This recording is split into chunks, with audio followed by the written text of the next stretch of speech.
Hello everyone at Living Water. Phil and Jen Snell here in Brazil. If you're watching this, then something went wrong. We're hoping to be able to talk to you live today, but we thought we'd just record this video in case something happens with the internet or something like that. So we just really wanted to touch base with you today. It's been almost it's been more than 6 months that we've been here in Brazil, and thought you could use an update, a person-to-person, face-to-face one, about how we're doing and what we've been doing and future plans. So as far as how we're doing, not gonna lie, it has been a very challenging 6 months, and not because of adjusting to living here so much. That's going pretty well. It's all of the other stuff that's been happening. Some of you may have been, to date on that. We've had in our lives 3 deaths since we left. A brother that died just before we left, a nephew that died a month after we got here, and one of my best friends died a couple months after that. And ongoing, my father has been battling a back problem, which was then diagnosed as cancer. And he actually just had a second surgery yesterday to reinforce his spine after they removed a vertebrae.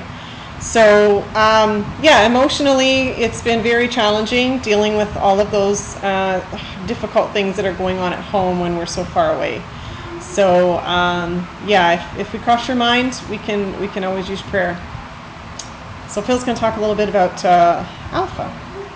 And some of the other things we've been doing. Since we got here, there's been a lot of construction projects going on. We've been sectioning off some of the property to try and make it a little bit more organized between the church and the mission base. So we had a lot of construction going on right from the get-go as soon as we got here. We also had to build or refinish one of the pieces of property here so we could move into it. So we had that construction, along with several different events going on with Encontros, which are like a retreat weekend that we try and do, one for the women and one for the men, and then some children events which seem to be going on quite a lot. In fact, we just finished one today. Just finished one this morning, about an hour ago. We also ourselves, we just started running the first Alpha course in Marabá, which so far we've done 3 evenings, so 3 videos, and it's been going really, really well. We have all the DVDs and all the stuff in Portuguese, so there's no need to translate. The groups that we've got going have been very, very receptive to the videos and the small groups afterwards. Usually with Alpha, you try and keep things toned down a little bit for the first few groups about praying and stuff, because you don't want to scare people away. Well, I think the first group, the first night we had, by the end of the groups, they were up laying hands on each other and praying for each other. So it's going really well. They're very receptive and they're really enjoying the course. So we see this as a huge tool that we can use down here in the future. And 2 people that are taking the course over the last 2 weeks on Sunday at church have given their lives to Christ. So that's pretty exciting, and and they're inviting more people already to come to it. So we're envisioning that this is really gonna grow. So this is gonna grow our church. We can just see this, being a tool to really change the whole neighborhood in terms of really introducing people to a relationship with Christ. Because it's weekly, it really has staying power. And we hope to roll this into small groups after the course is done. To give you a little idea of the neighborhood here, we had an event here a little while ago, and one of the local guys, that's one of the local drunks that hangs around the area, who's a bit of a friend of the church. People, we talked to them and that, and he came to the event. He happened to have a really bad foot at the time. He'd trodden on a nail and his foot got all infected. Came to the event, came up front for prayer for healing, and God healed his foot. So he walked away from the prayer when he sort of hobbled up to the front originally, and then walked away with a much healthier foot. And over the period of the weekend, his foot really healed. So he's become quite a close friend of the church. Still having some struggles. We just found out this weekend that he was drinking with some friends, got into an argument with one of them, and one of them smashed a bottle, and he got stabbed a few times with that. We don't know the full details. We think he's okay. We think it's just superficial, but that's an idea of what kind of stuff can go on in the neighborhood here. His name is Nailson. You could pray for him. When he was here for the the weekend retreat, and he couldn't drink that whole weekend because he was on some medication for his foot, so he was completely sober, and he participated in all the events, and he's a very respectful, kind-hearted man. And he was speaking to Rick, the mission director, after it was all over, and he said, I felt something this weekend I've never felt before. And he's since, come back to church drunk, but he's coming to church. He's dragged his other friends who are also drunk to the front for prayer.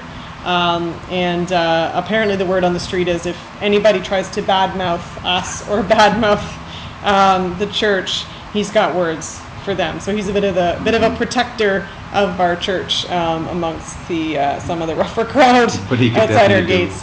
He definitely do with some prayer. He can definitely do with some prayer. We could just really see him having a huge impact on the other people that are in his group.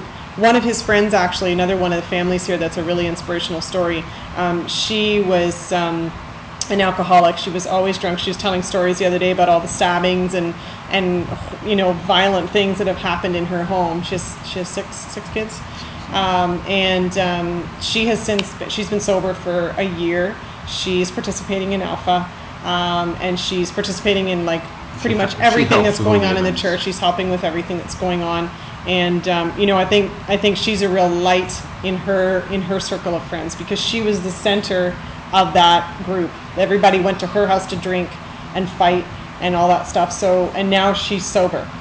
They still come to her house, and she's trying to have a good influence on them. So those are some encouraging stories. That's some of the stuff that's been going on in the last 6 months.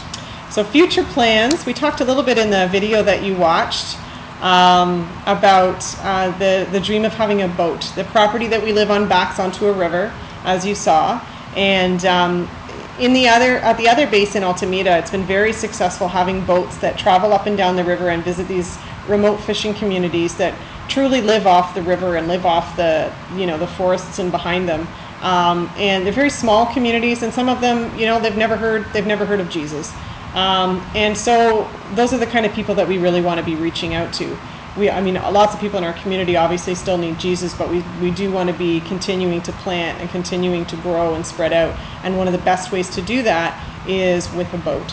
And the kind of boat we're looking at getting is like a pontoon boat, because the river, goes up and down probably 20 feet between the dry season and the rainy season. And we don't really have a dock at the back of our property. We need something that's easier to get in and out of the water. So a pontoon style boat we would be able to pull out with the tractor that we have. And there's a section of the river further up from us that was flooded for a dam, I guess. Yeah, there's a dam about 30 years ago they flooded that. So there's this really wide section of water, and there's communities that live all around it.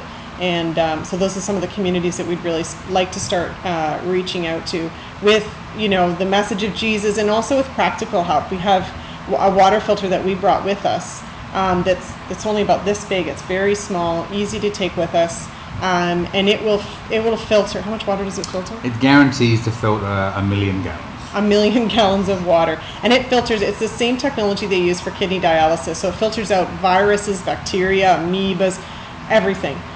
So it would give them clean water in their homes for a reasonable price, and something that we can really carry out to them. So just meeting practical needs as well as spiritual needs. With a lot of the river communities, the big problem, surprisingly, is actually water. Even though they live on the river, to drink water from the river is really quite dangerous, because everybody uses the river as a bathroom. Boats dump all their waste into the river, so it really becomes quite polluted. So a lot of their main source of drinking water is rainwater. So then when that runs out, they have to drink the river water, and then they get pretty sick, and that can be a big issue. And in the dry season, it really is dry. It doesn't rain, especially in this region. It doesn't rain for months on end. Like probably from June to October, you'll have literally no rain. So that can be really tough to try and live on rainwater when there isn't any rain. So that's one of the things that we're working towards. And Alpha, obviously, that's just going to continue to grow. And then we're just kind of looking out to see where God's already working and how we can play a part in that. Other construction projects we're expanding the front of the church, trying to have it a little bit more organized by putting in a couple of rooms up there we can use for different events and a bit of a reception for the church. One of the main goals of purchasing this property when they bought it 5 years ago was that this would be kind of a training center. Maraba is sort of a central hub for a lot of outlying communities. And so once we start, planting churches out there, and even for other churches, we'd love to see a sort of a recreation/training center built on this property that's purpose-built for groups to be able to come, stay here for a weekend retreat, have conferences, train up the national leaders that we're working with to lead these churches, because really it's not about us doing the leading, it's about training them to be leading their own people. And once they're leading, they want a place that we can support them from as well. Exactly. So they can get continued support and continued leadership. Exactly. And leader care, right? Because skills. nobody wants their leaders to burn out. So anyway, other than that, we want to say thank you so much for all of your support and your prayers. We truly can't do this without people really being behind us. And so we hope that being a part of this builds your faith. I know it's building our faith every day, just seeing how Jesus is working in some pretty broken lives. So thanks again. And I guess we'll do this. Maybe we'll do this again in another 6 months or something, just to Hopefully sooner. Hopefully sooner. And really, what we're planting the seed for in that video, in case you didn't notice, was we would love to see a team from Living Water come down here to Brazil, because really the way to fully understand what's going on here and just have your heart broken for what's breaking Jesus' heart down here is to be here and to meet the people and to see them and to take part in what's going on. So that's our challenge to you. Pray about it. See what Jesus says.